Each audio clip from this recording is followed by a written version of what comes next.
So the machine we have behind us is a 1908 Dolbeer steam logging machine, and its purpose was to pull logs through the forest so that they would eventually be transported to the sawmill.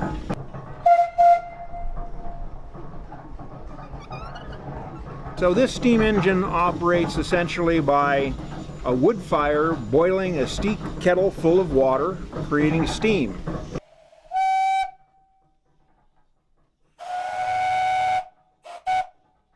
It carries a variety of whistles on it, but back in the day really it only had one whistle for purposes of communication within the forest.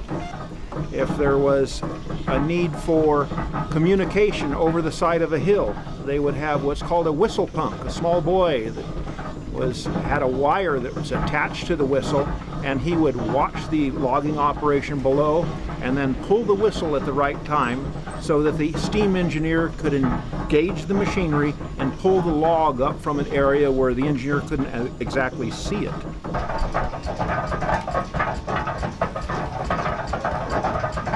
So what we will be doing is a demonstration of how this machine actually moved logs through the forest. Essentially, the loggers would drop the trees and this machine would roll the logs into two-pole chutes, which is basically a road through the woods. They would drag these logs through the woods, eventually dumping them into Shaver Lake. It would be gathered up by the steamboat, the Michigan, transported over to the sawmill. The sawmill would then cut them into boards. The boards would then be dried, and after a period of time, when they had sufficient buoyancy, they would kick them into the flume. And then the flume was 42 miles long and would reach Clovis 6.5 hours later.